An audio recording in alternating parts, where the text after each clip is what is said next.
Bonjour, bienvenue dans cette nouvelle vidéo. Si c'est votre première visite ici, soyez les bienvenus. Je m'appelle Bruno Maz et je suis en quête d'une vie remplie de sens et d'abondance à tous les niveaux. Si c'est votre cas aussi et si cette vidéo vous a plu, je vous invite à vous abonner à ma chaîne et à activer les notifications afin d'être informé en priorité des nouvelles vidéos. J'en fais assez rarement, il faut bien le dire, surtout ces derniers temps. Alors, excellente nouvelle, pour ceux qui me suivent, vous savez déjà que mon désir c'est de devenir digital nomade. Eh bien, j'ai un acquéreur pour mon appartement, ce qui veut dire que mes projets vont pouvoir se réaliser si la vente se fait. Voilà, donc je vous tiendrai au courant, on va bientôt signer un compromis et puis la vente se fera d'ici 2 mois. Et ensuite, j'achète un nouveau fourgon et puis voilà, je vais commencer à bouger. Alors aujourd'hui, j'ai envie de vous parler d'un petit livre que j'ai lu donc il n'y a pas très longtemps. J'ai recommencé à lire un petit peu là depuis la sortie du confinement. Pendant le confinement, j'ai découvert un livre témoignage dont je vous parlerai la prochaine vidéo. Ce sera probablement une vidéo qui va certainement marquer ma chaîne, puisqu'il s'agit du témoignage d'une personne qui a passé 20 ans auprès d'Ama, qui s'appelle Gail Treadwell. On l'appelait Gayatri. Et donc le livre s'appelle Holy Hell, ce qui veut dire Saint Enfer ou quelque chose comme ça.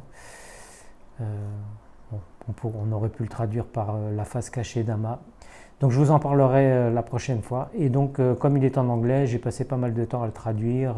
Voilà. Donc elle ne veut pas que je le traduise en français. C'est dommage, il faudra que vous le lisiez, que vous vous débrouillez pour le traduire. Aujourd'hui, je vais vous parler d'un livre qui s'appelle Les langages de l'amour. Ce livre, on m'en avait parlé l'année dernière quand j'ai fait un séminaire de développement personnel avec David Colomb à Montpellier. Un séminaire de 3 jours, c'était super, 2-3 jours, je ne me rappelle plus. Et une des participantes au séminaire nous avait parlé de ce livre-là. Voilà, Les langages de l'amour, les actes qui disent je t'aime, de Gary Chapman. Voilà.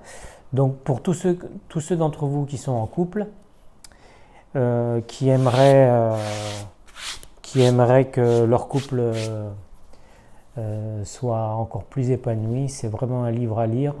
Alors, en quoi ça consiste les langages de l'amour? Donc je vous donne un petit peu envie de le lire. Les langages de l'amour sont au nombre de 5.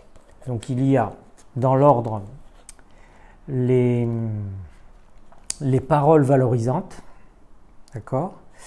Le deuxième, c'est les moments de qualité qu'on passe ensemble.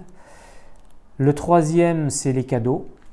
Le quatrième, les services qu'on se rend, les services rendus. Voilà. Et le dernier, c'est le contact physique. Voilà.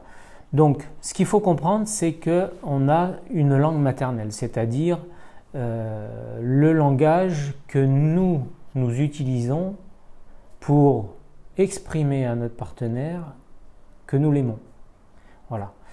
Donc, alors la première chose, c'est de deviner quel est son propre langage. Donc, moi je ne suis pas marié, mais je sais que quand j'aime bien quelqu'un, j'aime bien passer des moments de qualité avec. Et puis, j'aime bien aussi le contact physique. Ensuite, il y a aussi les paroles valorisantes, etc. Voilà. Mais les deux, donc on a une ou deux langues maternelles. Mais là où c'est très intéressant, c'est que quand on est avec quelqu'un, on s'imagine que l'autre personne parle la même langue maternelle que nous. Et c'est là où on se trompe. Donc ça donne des quiproquos, des malentendus, et donc ensuite la relation se détériore. Voilà. Donc je vous cite juste un petit passage. Pour connaître votre langage d'amour privilégié, examinez les paroles ou les actes par lesquels vous faites comprendre à votre conjoint que vous l'aimez. Il est fort probable que vous faites pour lui ce que vous aimeriez qu'il fasse pour vous. C'est ce que je vous disais. Donc, vous disposez de 3 moyens pour découvrir le langage d'amour qui vous est le plus naturel.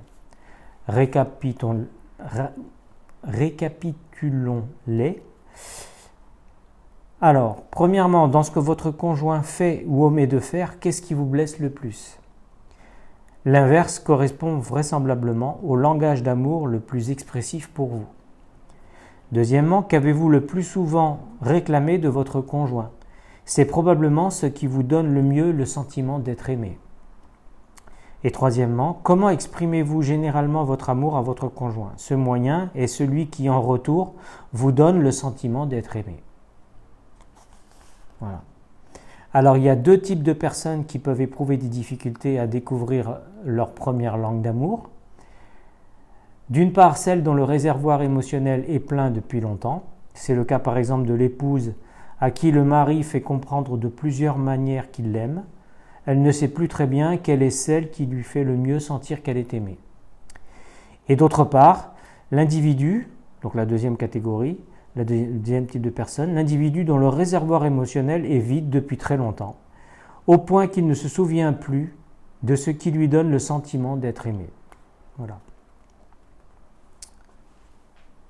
Dans les deux cas, il faut revenir loin en arrière, remonter jusqu'à l'expérience de l'obsession amoureuse et se demander, à cette époque, qu'est-ce que j'aimais particulièrement chez mon conjoint? Que disait-il ou que faisait-il qui alimentait mon désir d'être près de lui? Ces souvenirs peuvent vous indiquer ce qu'était le langage de l'amour qui vous parlait le plus clairement. Vous pouvez également vous poser cette question, quel serait le conjoint idéal pour moi? Donc moi, c'est plutôt la question que je dois me poser. Si j'avais le conjoint parfait, quelles seraient ses qualités? Le portrait du conjoint idéal vous donne un aperçu du langage d'amour auquel vous êtes sensible. Alors ensuite, il propose donc un jeu, parce que donc vous avez compris que Gary Chapman est un thérapeute dans la relation conjugale, on va dire, et il propose souvent un jeu très simple qui consiste à dire tout simplement à son partenaire, sur une échelle de 0 à 10, où est-ce que tu estimes que se situe ton réservoir, ton récipient émotionnel? Et qu'est-ce que je pourrais faire pour élever cette note? Alors, un jour, il y a un mari qui lui dit « Je déteste votre jeu, j'ai voulu le faire avec ma femme. En rentrant, je lui ai demandé à quel niveau estimes-tu ton réservoir émotionnel ce soir ?» Sa femme lui répond « à 7. » Bon, mais que puis-je faire pour qu'il monte à 10 ? Il lui demande. Et sa femme lui répond « Le plus grand service que tu pourrais me rendre, ce serait de faire la lessive. » Et alors le mari, il dit « Amour et lessive, je vois vraiment pas le rapport. » Et là, le thérapeute, Gary Chapman, lui répond et lui dit « C'est justement là votre problème. Peut-être ne comprenez-vous pas le langage d'amour de votre femme. Quel est le langage d'amour le plus explicite pour vous ?» Alors le mari répond le toucher, sans aucune hésitation, et plus particulièrement l'aspect sexuel du mariage. Alors Gary Chapman lui dit « Écoutez-moi bien. Ce que vous ressentez lorsque votre femme exprime son amour par le toucher est ce qu'elle ressent lorsque vous exprimez votre amour en faisant la lessive. » Alors là, le mari répond « Qu'elle apporte le linge. Je le laverai tous les soirs si cela lui fait autant de bien. » Je trouve qu'elle est pas mal. Voilà, donc c'était juste quelques petites... je termine sur 2-3 petites choses. L'amour n'efface pas le passé, mais il construit un avenir différent.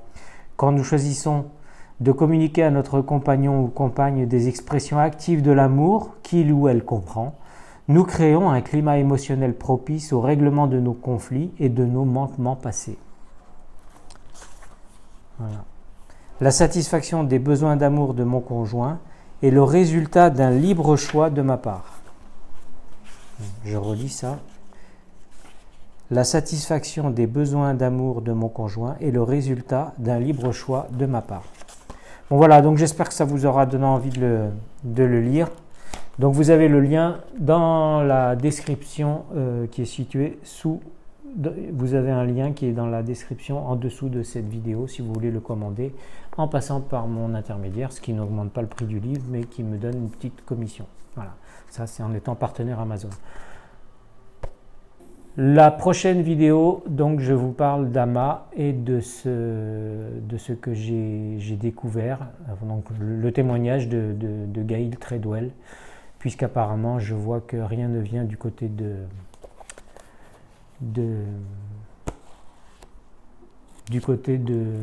d'Amrita Nandamayi. Donc on va voir. Voilà, je ferai cette petite vidéo pour, comme je l'ai faite pour les témoins de Jéhovah, pour dire qu'il y a des choses je ne suis pas d'accord. Voilà. Portez-vous bien.